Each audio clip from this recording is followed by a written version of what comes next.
하늘 아버지가 알게 하신 것이라는 제목으로 하나님 말씀을 상고하겠습니다. 때때로 우리는 내가 했다 하는데 나중에 보니까 어머니가 준비해 놓은 것이 많고, 내가 배웠다 하는데 이것이 내 지식이 아니라 누군가 담아놓은 지식이라는 사실을 나중에 아는 경우가 많습니다. 믿음이라고 하는 것도 그렇습니다. 내가 믿는 줄로 알았는데 나중에 보니까 하나님이 부르신 것이 많아요. 우리는 내가 이것이 되고 싶어 하는 소원을 갖는데 그 소원이 하나님께서 나는 내가 이것이 되면 좋겠다라고 하나님이 우리에게 심어놓으신 것인 줄을 나중에 발견할 때가 참 많습니다. 오늘 그러한 일들을 직접적으로 경험했던 베드로 사도에 대한 이야기가 나옵니다. 예수님께서 가이사랴 빌립보 지방에 가셨을 때 이곳에는 로마 신전이 있습니다. 화려한 옷을 입은 이방 제사장들이 있고 고위 대작들이 와서 그곳에 제사를 드리고 로마의 모든 문명과 문물들이 거의 찬란하게 빛나고 있는 그 자리로 예수님과 초라한 제자들 몇 사람들이 그곳에 갑니다. 그곳에서 묻는 거예요. 너희는 나를 누구라고 하냐 하고 묻는 거예요. 대단한 화려한 옷을 입고 나를 누구라고 하냐 하고 묻는 것이 아니고, 너희는 이렇게 아름답고 대단한 신전이 보이고 고관 대작들이 보이고 또 그를 따르는 무리들은 대단히 유명 인사들인데 너희도 보잘것 없고 나도 보잘것 없는 이런 행색으로 와 있는데 너희는 도대체 저 화려한 성전을 보고 온 것도 아니고 저들의 명예를 너희들이 얻고자 하는 것도 아닌데 너희는 도대체 나를 누구라고 따르고 믿고 이곳에 오느냐 하고 묻는 거예요. 먼저 예수님께서 묻기를 사람들이 나를 누구라고 하더냐 하고, 사람들이 나를 할 때 인자를 누구라고 하더냐 그래. 인자라는 말은 사람의 아들인 나를 사람들은 누구라고 하되, 사람의 아들인 나를, 육으로 때때로는 연약한 모습도 있고 부족한 모습도 있는 나를 사람들은 누구라고 하되 하고 이렇게 예수님께서 물으시니까 제자들이 대답합니다. 어떤 이들은 예수님을 말하기를 세례 요한이 죽었다가 살아났다고 하던데요. 어떤 이들은 말하기를 엘리야가 다시 살아났다. 이 시대의 엘리야라고. 어떤 이는 예레미야와 같은 선지자 중에 하나라고 이렇게 말하더이다. 사람들이 이렇게 얘기를 해요. 그때 예수님께 다시 묻죠. 그러면 너희는 나를 누구라고 하느냐 그래. 사람들은 그렇게 나를 부르는데 너희는 도대체 왜 나를 따라오고 나를 어떻게 여기고 나를 따라오냐, 너희는 나를 누구라 하느냐 하고 예수님께서 물으시는 거죠. 그때 모든 무리들은 잠잠한데 늘 항상 속을 감추지 못하는 사람 한 분이 있어요. 베드로 사도예요. 참 베드로 사도는 참 좋아요. 그 가운데 열등감도 전혀 없고 감춘 것도 없어요. 속에 있는 것들을 담아내지 않고는 견딜 수 없는 분. 그래서 우리에게는 많은 보배를 가져온 분이죠. 베드로 사도가 이렇게 고백을 합니다. 주는 그리스도시요 살아계신 하나님의 아들이십니다. 주는 그리스도시요라는 이 그리스도라는 말은 주님은 성경이 그동안 얘기했고 하나님이 그동안 약속했던 그 구원을 이루어내신 분입니다 라는 뜻이겠죠. 물론 신학적인 의미로 기름 부음을 받은 자 이런 것은 사실 우리에게 크게 별 의미가 없어요. 지금까지 구원을 약속하셨고 또 우리의 죄사함을 약속하셨고 새로운 세상 새 하늘과 새 땅을 가져오리라고 약속하신 그분이 바로 주님입니다. 그리고 하나님의 아들이십니다 하고 이렇게 고백을 하는 거예요. 얼마나 놀라운 고백입니까? 저 광화문 한복판에서 그 대단한 권세에 있는 사람들, 또 서초동 한복판에서 진짜 우리나라의 실세들이 있는 그 자리에서 주님이 하나님의 아들이십니다. 모든 세상의 권세는 아무것도 아니요, 주님이 구원이십니다. 그래서 우리가 초라한 행색으로 주님을 따르고 있습니다. 우리는 저들이 아무것도 아니라는 우리는 압니다. 이런 고백을 들었을 때 주님은 얼마나 좋으셨을까 그런 생각이 들어요. 그리고 주님은 즉시 그 기쁨을 이렇게 얘기합니다. 바요나 시몬아, 요나의 아들 시몬아, 내가 복이 있도다. 이를 내게 알게 하는 혈육이 아니요 하늘에 계신 내 아버지시니라. 한 번도 가보지 않은 하늘을 알 수 있는 것은 직관, 영감이에요.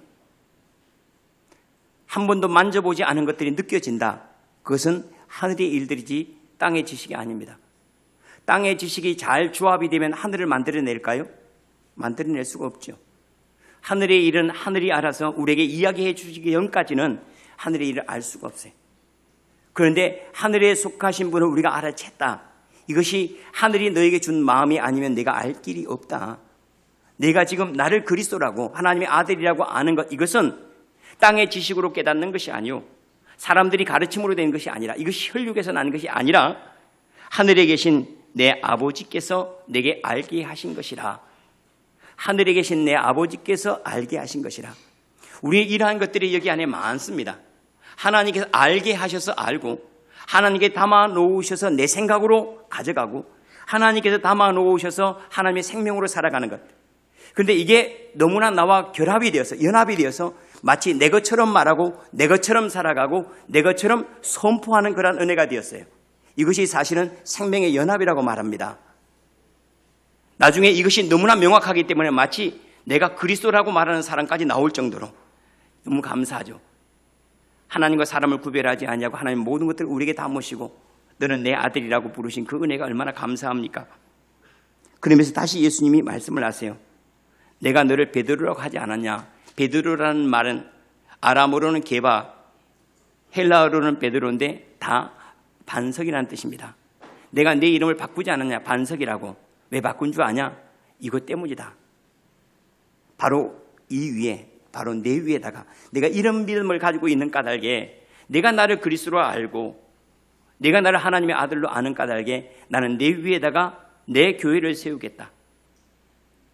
그리고 그 교회는 음부의 권세가 이기지 못할 것이다.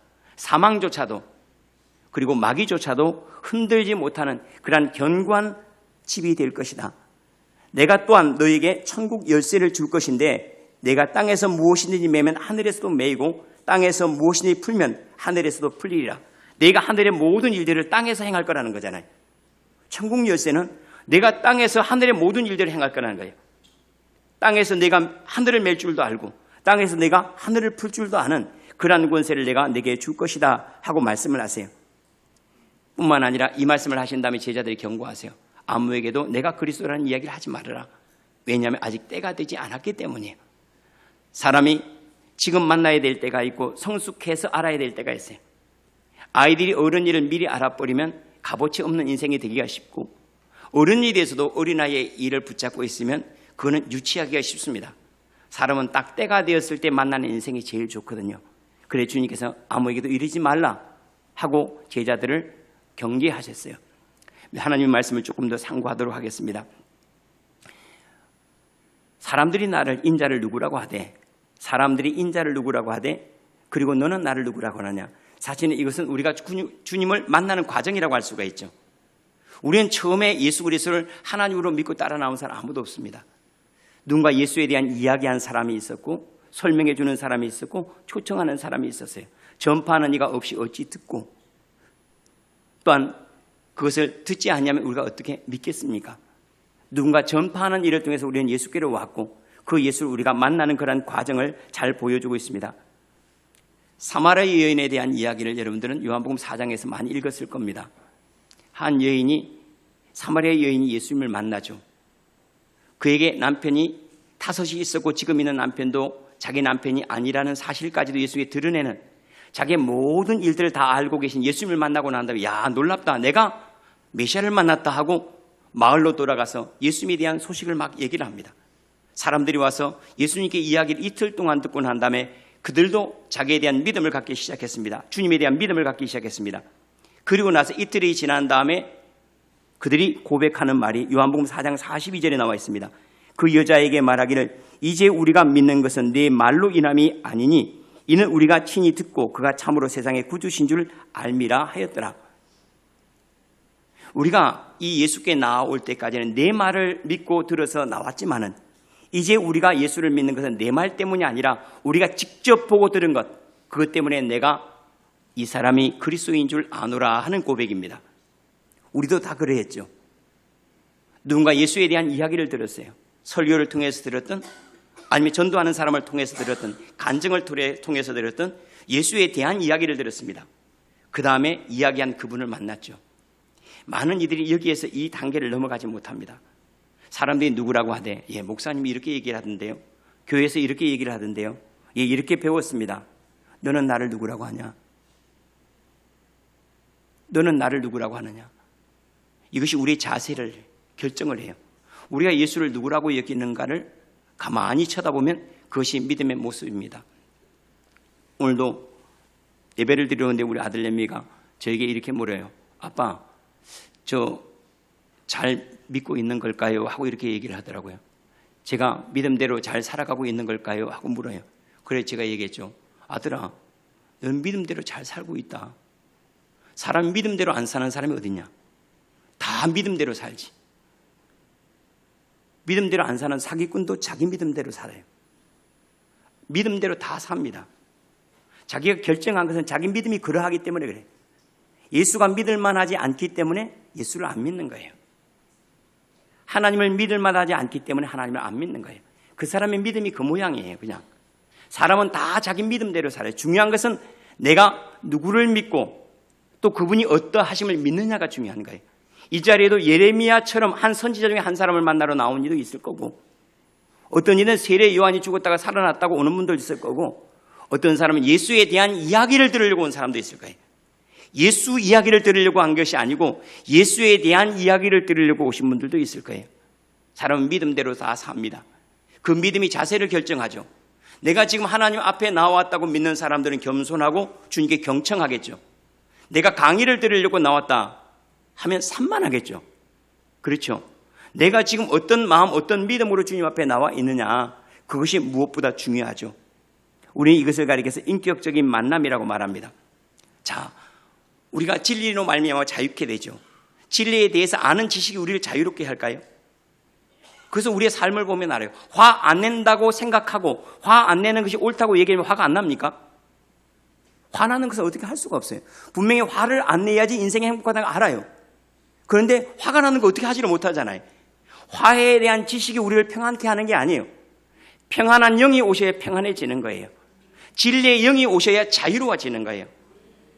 아, 이렇게 하면 나 하는 그 치료에 대한 지식이 우리를 회복시킵니까? 아니에요. 약을 먹어야 돼요. 그래야지 깨끗게 되는 거예요. 예수 그리스도의 생명이 와야 구원을 얻고 예수님을 만나야지 구원이 나타나는 거예요. 사람들은 구원에 대한 이야기들을 많이 듣습니다. 구원에 대한 이야기들을 많이 듣고 정보를 많이 받는데, 너는 그럼 도대체 예수를 얼마나 먹고 예수로 얼마나 힘을 얻고 예수로 얼마나 살아가고 예수로 얼마나 자유로우냐라고 물으면 꽝인 경우가 정말로 많다는 거예요. 신앙생활을 수없이 많이 하더라도 당신은 예수를 얼마나 지금 취하여서 예수로 말미암아 오는 힘은 어디에서 옵니까?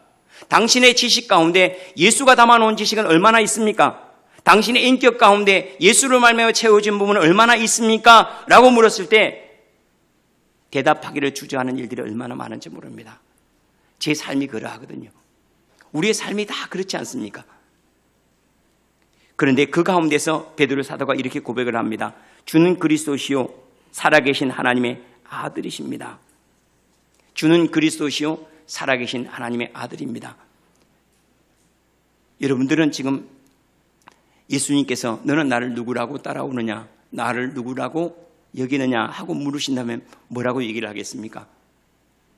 제게 주님께서, 저는 이 말씀을 묵상하면서 제게 너는 나를 누구라고 하느냐? 예수는 나입니다. 예수는 하늘이고 예수는 하늘이 이루어놓은 약속입니다. 예수 안에서 뭘 보냐? 예수 안에서 하나님의 마음을 봅니다. 예수 안에서 내게 이루어진 구원을 봅니다. 예수 안에서 내게 담으신 영광을 봅니다. 예수 안에서 나의 장래의 모습을 봅니다. 예수 안에서 주님의 능력이 내게 있다는 사실을 확인을 합니다. 하나님 모든 약속이 예수 안에서 성취되었다는 사실을 내가 인정합니다라고 말할 수 있었다니 얼마나 감사해요. 그런데 이러한 고백을 너무 단순하게 정확하게 뭐라고 해요? 예수는 그리스도시오 그래. 하나님의 모든 구원이 이루어진 자리요, 하나님의 모든 용서가 이루어진 그 자리요, 나는 예수를 만났을 때 그 용서를 만난 것이고, 나는 예수를 믿을 때 그 세상을 가져왔고, 나는 예수를 믿을 때 그 의가 나에게 덮여졌고, 나는 예수를 믿을 때 그 영원한 생명이 내 안에 들어왔습니다라고 고백하는 예수는 그리스도시요 살아계신 하나님의 아들이십니다라고 고백을 해요. 살아계신 하나님의 아들이십니다. 예수 안에서 하나님의 사랑과 하나님의 구원을 발견했어요. 너무 감사하죠. 그래서 여러 모양으로 많이 고백을 합니다. 사도 베드로의 이러한 고백처럼 저는 이런 고백들 우리는 많이 하죠. 주님을 볼 때마다 저는 하늘을 봅니다. 주님을 볼 때마다 땅의 진짜 모습을 봅니다. 주님을 볼 때마다 죄의 저 너머에 죄의 모든 것들을 다 덮어버린 주님의 사랑을 봅니다. 주님을 볼 때마다 제 연약한 가운데 뒤에서 나를 지키시고 나를 덮고 계시는 주님의 능력을 봅니다. 모든 것들을 다 거룩하게 바꾸는 주님의 능력이 나를 덮고 있음을 제가 봅니다. 하나님의 사랑과 하나님의 구원을 발견하는 것, 그것이 예수님에 대한 이야기가 아니라 예수님께서 인자를 누구라고 하느냐라고 물으세요. 이 말은 얼마나 중요한지 모릅니다. 나를 누구라고 하느냐라고 묻기 전에 인자를 누구라고 하느냐 그래요. 인자라는 말은 사람의 아들인 나를 그 말이에요. 이 초라하게 육신을 입고 있는 나, 밥 3끼를 먹어야지 내가 배부르고 잠을 자지 않으면 내가 피곤해서 어떻게 할 줄 모르는 이 연약한 육체를 가지고 있는 나를 누구라고 여기냐. 우리 이 몸뚱아리의 연약함 그만큼만 우리는 평가해요. 나 이렇게 약한 사람, 나 이렇게 미련한 사람, 나를 이 정도의 정보밖에 기억하지 못하는 사람, 그렇게 보는데 아닙니다. 주님, 이 연약한 몸 안에는 하나님의 아들의 생명이 담겨 있습니다. 하나님의 아들이십니다라는 이 고백, 이것이 모든 사람들을 향한 베드로 사도의 바른 인식이었던 거예요. 모든 사람이 육신의 연약함을 가지고 있는 예수와 같은 모양 아닙니까? 그런데도 불구하고 인자가 곧 하나님의 아들이구나. 우리는 연약한 육체를 입은 사람의 아들로 온 하나님의 아들, 사람의 모습으로 온 하나님의 아들들, 이러한 믿음의 고백이니 예수 안에서 나를 발견한 게 틀림이 없죠. 예수님을 만나면서 저는 제가 누구인지를 안 거예요. 하나님의 아들이었구나. 왜냐하면 예수님은 바로 이 자기 안에 있던 생명을 하고 성령 받으라 그래요. 이 생명을 십자가에서 우리에게 다 분배를 해 주신 거예요. 부활을 통해서 사람들마다 성령 받으라 하고 너는 내 아들이라, 내가 너를 지명하여 부르는 내 것이라 하고 바로 예수님 안에 있던 그 생명을 사람들에게 나눠주는 걸, 뭘 확인시켜 준 걸까요? 이것이 너 나와 다른 존재가 아니라 너도 하나님의 아들이야. 베드로 사도여, 너는 나를 하나님의 아들이라고 부르는 것처럼 나는 내 안에 내 생명을, 하나님의 아들 된 생명을 내게 줄 거야 라고 주님이 약속하시는 말씀이라고 할 수가 있겠습니다. 주는 그리스도시요 살아계신 하나님의 아들이십니다. 오늘 한번 우리의 믿음을 한번 진단해 보시죠. 난 예수를 하나님의 모든 구원을 내게 가져오신 분이라고 믿는가? 난 예수를 만나면서 하나님을 만났고, 나는 예수님을 만나면서 내 본래의 모습의 영광들을 만났고, 나는 예수님을 내 안에 영접하면서 하나님의 아들이 되었고, 나는 예수님을 만나면서 모든 것들이 다 지나가고 새로운 피조물이구나라는 그 약속이 정말로 내게 이루어졌는가? 나는 의로운가? 나는 하나님의 아들인가? 나는 담대한가? 나에게는 하늘의 권세가 있고 땅의 부유함이 있는가? 내 육신을 보면 그런 건 없어요. 예수님의 육신을 붙잡는 사람은 다 넘어지게 돼 있어요. 그런데 그 육신 안에 담겨진 것은 그리스도예요. 그 육신 안에 담겨진 것은 하나님의 아들의 모습이었다는 사실입니다. 우리도 마찬가지죠. 우리도 나의 연약함을 붙잡고 살면 다 넘어집니다. 옆 사람 좀 깨워주세요. 좀 인나하시라고. 제가 늘 11시만 되면 이렇게 깨우는데 주무시면 안 됩니다. 일어나세요. 이쪽을 쳐다보는 이쪽이 아니라는 얘기죠. 제가 잠자는 사람 보고 이렇게 깨우면 시험 들잖아요. 그죠? 주님께서 우리의 그리스도로 오셨다면, 그리고 내가 예수님을 그리스도로 만났다면, 예수님을 선생으로 만나지 마세요. 예수님을 그리스도로 만나야 돼요. 예수님을 구원으로 만나야 되고 영생으로 만나야 됩니다. 주님을 만나는 순간에 그때 다 바뀌더라고요. 우린 예수님을 만나기 전에 사람은 별 볼 일 없게 봤어요. 초라하게 봤어요. 하나님의 능력은 멀리 있고 주님의 구원은 멀리 떨어져 있는 줄 알았어요. 그런데 예수님을 만나고 난 다음에 내 옆에 건히 쉬고 계시는 하나님을 만난 거예요. 나를 만지고 계시는 하나님의 손길을 느낀 거예요. 내게 아침에 일어나면 베드로야 일어나라, 가야지, 이제 다른 마을로 가자 말씀하신 그 주님을 만난 거죠. 그분이 하나님의 아들이었대요. 나를 깨운 분이 하나님의 아들이었대요. 야, 주일이다, 예배하러 가자 하고 내 안에 정신을 담아놓은 사람이, 생각을 깨닫게 한 사람, 내가 이렇게 살면 안 되지, 내가 하나님의 백성인데 알게 하신 그분이 마치 베드로를 깨우면서 일어나라, 이제 가자, 예배드리러 가야지 하고 깨웠던 그 음성처럼 우리의 마음을 흔들고 주님을 사랑하게 하고 주님께 나오게 한 그분이 하나님의 아들이었대요. 하나님의 일들이었대요. 그래서 고백하는 말이 뭐죠? 이를 내게 알게 하니는 하늘에 계신 아버지다. 이를 내게 알게 한 이는 바요나 시모나라는 말은 연약한 육체를 가진 시모나, 너 미련한 시모나, 내가 이거 알 것 같냐? 요나의 아들 시몬이 알 것 같으냐? 요나의 아들 시몬의 머리로 하나님을 알 것 같으냐? 너 서정호의 아들인 범서가 내 지식으로 나를 알 것 같으냐? 내 아버지도 몰랐던 그 하나님을 너라고 알 것 같으냐? 내 지식의 한계가 내 아버지의 한계인데 내 아버지 한계만큼 내 지식의 한계가 거기까지 내가 나를 알 것 같으냐? 내가 나를 아는 것은 내가 내 안에 알게 했기 때문이지. 내가 기도했던 것은 내가 내 마음에 소원을 주었기 때문이야. 내가 그때 내가 이제 아버지에게 돌아가야 되겠구나. 그 마음을 가졌던 것은 내가 너를 불렀기 때문이야. 바람이 일기 전에 하늘은 기압을 먼저 바꿔내는 거예요. 땅에 비가 내리기 전에 하늘은 먹구름이 먼저 끼는 법이에요. 태양이 먼저 뜬 다음에 세상은 밝아지는 법이에요. 항상 처음은 시작이요, 나중은 땅이에요. 모든 일의 시작은 하나님이십니다. 제가 왜 이런 생각을 할까요? 아들아, 내가 이 일을 했으면 해서 내가 너를 부른 생각이다. 왜 제가 이렇게 기쁠까요? 아들아, 내가 네 안에 있기 때문이지. 왜 제가 이전보다 더욱 주님을 사랑할까요? 내가 너를 사랑하고 있기 때문에 내가 그것을 알아서 사랑을 느끼고 있는 거야. 그럼 제가 사랑하는 것이 아닙니까? 아니지.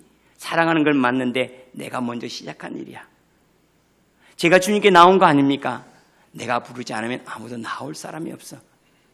제가 주님을 알고 있지 않습니까? 알고 있지. 그런데 내가 하는 것이 아니야. 내가 너를 알게 하는 거야. 이런 말씀을 요한복음 6장 44절에 이렇게 얘기를 합니다. 나를 보내신 아버지께서 이끌지 아니하시면 아무도 내게 나올 수 없으니 그래요. 아버지께서 이끌지 아니하시면 나올 자가 아무도 없다. 마태복음 11장 27절 말씀에 아들의 소원대로 계시를 받은 자 외에는 아버지를 아는 자가 없다 그래요. 아들이 알려주기 전까지 하나님의 어떤 것도 알 수가 없대요. 참 감사하죠. 어느 날 제가 하나님 아버지 하고 불렀을 때 하나님, 이것이 하나님을 아버지로 믿고 싶은 제 소원일까요? 하나님, 제가 주님을 더 깊이 만나고 싶습니다 하는 것이 그저 단순히 육체의 그냥 소원일까요? 그런데 주님은 그렇게 대답하시는 거예요. 아니다. 내가 너를 불러서 가까이 오고 싶어서 너에게 그 마음을 주어서 내가 가까이 오고 싶어 하는 거야. 내가 너를 고치고 싶어서 주님 나를 좀 고쳐주세요라고 내가 기도하는 거야. 내가 너를 쓰고 싶어서 내가 하나님 제가 어떤 일을 하기를 원하십니까? 라고 나에게 물은 거지. 네 안에 움직임이 있는데 하늘의 움직임이 내 안에 있어. 그건 하늘의 움직임이야. 네 안에 지식이 있는데 하늘의 계시가 내 안에 담겨 있어. 그런 거 보면 이 육체 가운데 하늘이 많이 담겨 있는 거죠. 그래서 사람은 구성이 흙으로 사람을 빚으시고 그 코에 생기를 불어넣으시니 생명이 된지라. 몸이야 땅의 흙으로 빚어졌지만 하고 불어넣은 것은 생명이시니 우리 안에 하늘의 은혜가 담겨 있고 하나님의 감동이 담겨 있고 하나님의 능력이 담겨 있으니 성령의 권능으로 우리 가운데 오셨음을 믿으시길 바랍니다. 참 감사하죠. 제 안에 하늘의 지식이 있다는 것이, 제 안에 하늘의 마음이 있다는 것이, 제 안에 주님의 은혜가 있다는 것이, 제 안에 주님의 계시가 있다는 것이, 제 안에 주님의 긍휼하심이 있다는 것이, 이게 얼마나 감사합니까? 주님의 성분이 점점 많아지는 것 같아요. 왜냐하면 느끼는 부분이 점점 많아지니까, 보이는 부분이 더 많아지니까, 아, 이거 하나님께서 담으시는 대로 내가 이제 담을 줄 아는 거구나. 주님의 사랑을 담을 줄 알고 은혜를 담을 줄 아는 거구나. 너무나 감사하죠. 내가 이렇게 살면 흔들림이 없을 거라는 거예요. 사실은 오늘 18절 말씀은 이견이 참 많습니다. 내가 내게 이르노니 너는 베드로라. 이렇게 고백하는 너 베드로여, 나는 내 위에 교회를 세울 것인데 이 반석 위에 교회를 세울 때 음부의 권세가 이기지 못하고 그리고 열쇠를 주고 천국 열쇠를 줄 것이다. 그러면 도대체 이 반석이신 베드로는 베드로를 얘기하는 것일까요? 베드로와 같은 믿음을 가진 사람들을 얘기하는 것일까요? 여기에서 사실은 이견이 있죠. 베드로 한 사람, 그 사람을 지칭하고 베드로에게 천국 열쇠가 주어졌다고 믿는 이들은 보통 가톨릭 신자들이죠. 가톨릭은 이런 믿음을 가지고 있어요.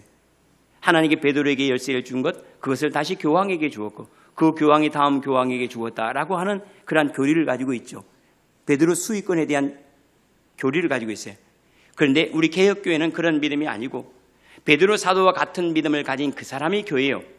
그리고 그 믿음을 가진 이들에게 하나님께서 천국 열쇠를 공히 주셨다 하는 그 믿음, 이 믿음이 개혁교회, 우리 교회들이 가지고 있는 믿음입니다. 사실은 이 둘 다 가능하죠.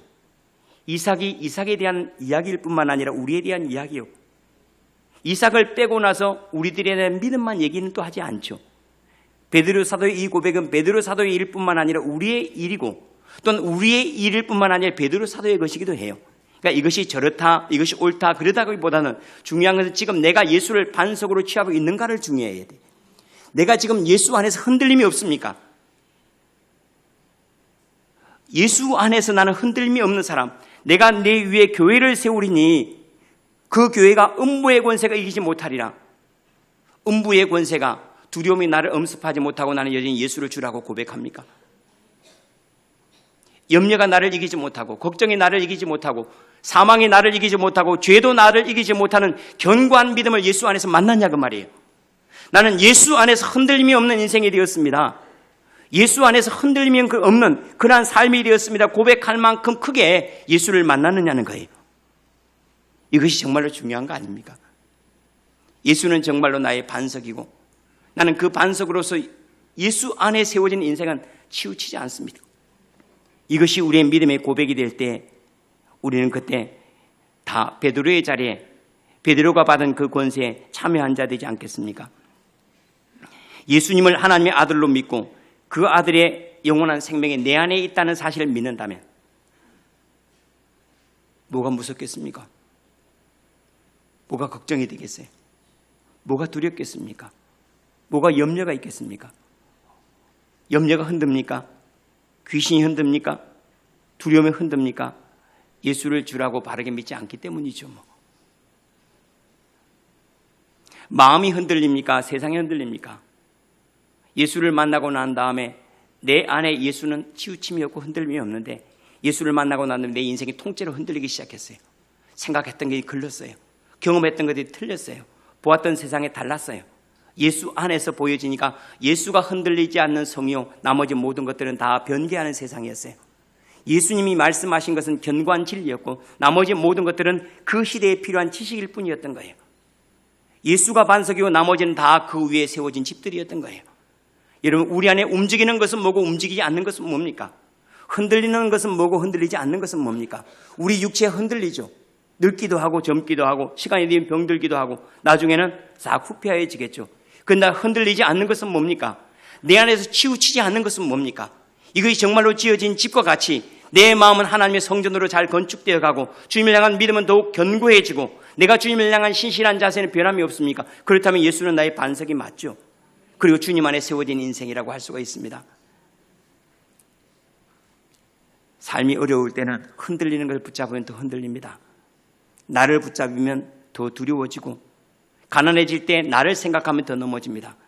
흔들림 없는 예수를 붙잡을 때, 죄가 많을 때는 예수의 의를 붙잡고, 연약해질 때는 예수의 권능을 붙잡고, 내가 시험 당할 점에는 피난처이신 예수를 붙잡고 씨름할 때, 그때 나머지 흔들리는 모든 것들은 다 지나가고 흔들리지 않은 하나님의 나라가 우리 가운데 이루어짐을 믿으시기를 바랍니다. 음부의 권세가 이기지 못하리라 그래요. 자, 우리는 예수님의 이 말씀을 우리의 삶으로 한번 더듬어 보죠. 나는 도대체 예수의 이름으로 뭘 이겨가고 있는가? 예수의 이름으로 마귀를 이겨가고 있는가? 예수의 생명으로 사망을 이겼는가? 예수의 말씀으로 사람들의 가르침을 이겨버렸는가? 내 안에 역사하는 예수의 이름으로 나는 내 생각을 이겼는가? 내 걱정과 염려는 예수님께 주시는 평강으로 이겨갔는가? 분명히 음부의 권세를 이기리라고 말씀해 내가 내 가운데 이김이 없다면, 내 가운데 승리가 없다면 예수는 그리스도로 내 안에 들어오신 것이 아니죠. 우리 가운데 예수의 능력이 역사하고 있지 않다면 예수님은 살아계신 하나님의 아들이 아닌 거죠.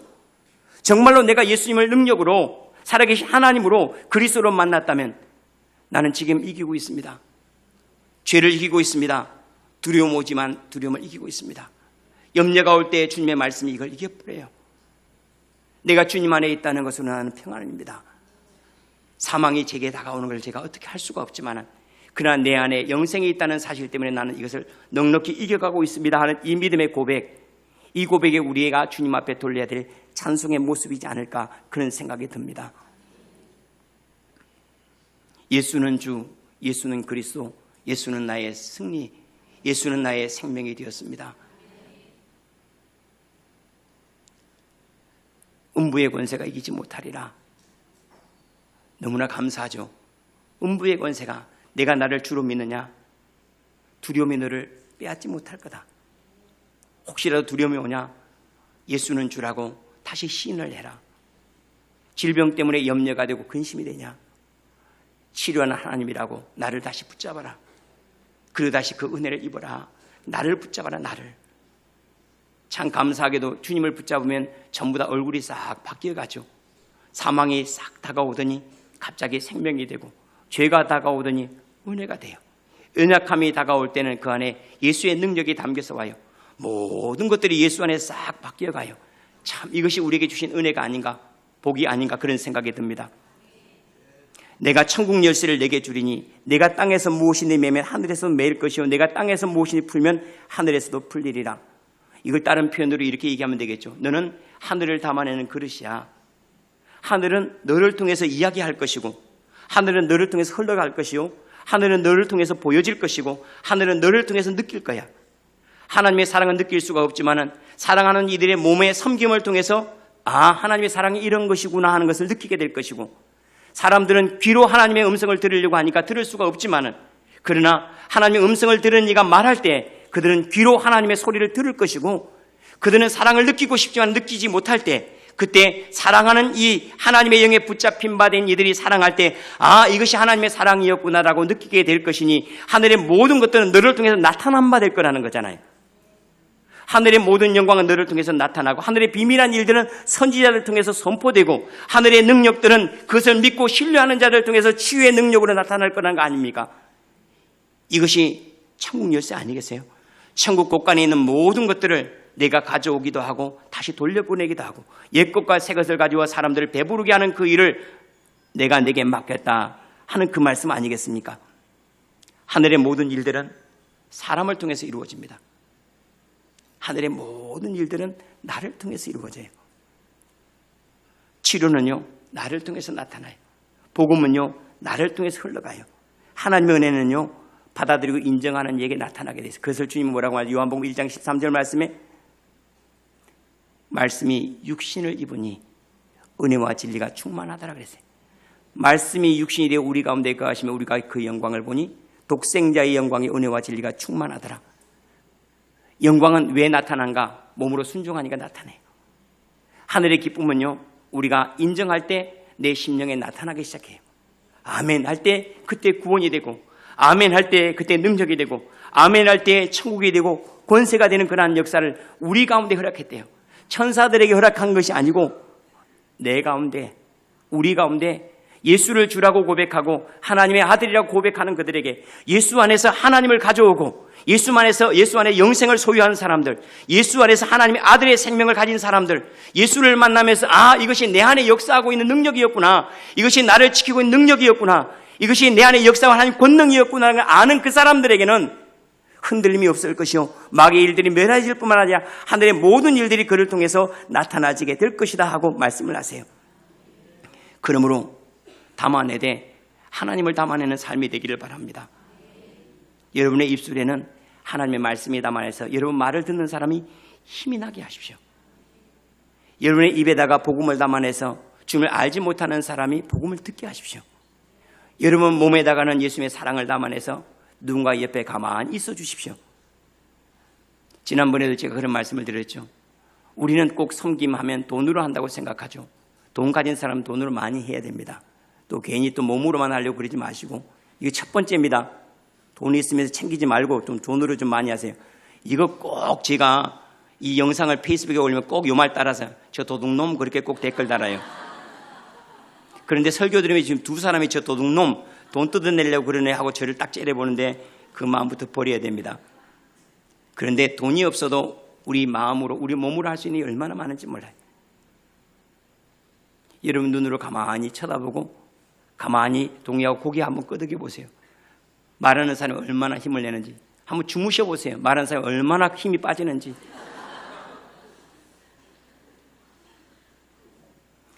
옆에 있는 사람 손 한번 잡아보세요. 내가 얼마나 사랑을 느끼는지, 몸으로 할 수 있는 일이 얼마나 많은지 몰라요. 제가 그런 얘기를 해요. 제가 늘 교만하거든요. 우리 교회에서 제가 우리 성도들 말 제일 잘 듣습니다. 여러분들이 말할 때 딱 그 사람만 보고 가만히 듣습니다.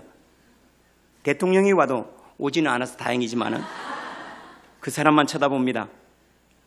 제가 얘기할 때 아무리 훌륭한 사람이라도 절대 저는 기울여 딱 한 사람만 딱 쳐다봅니다. 끊임없이 지루하지만은 끊임없이 들어줍니다. 사람이 그래 눈치는 있어요. 제가 요만큼 흔들면 그만해야 되는데 계속 합니다. 그래 계속 듣습니다.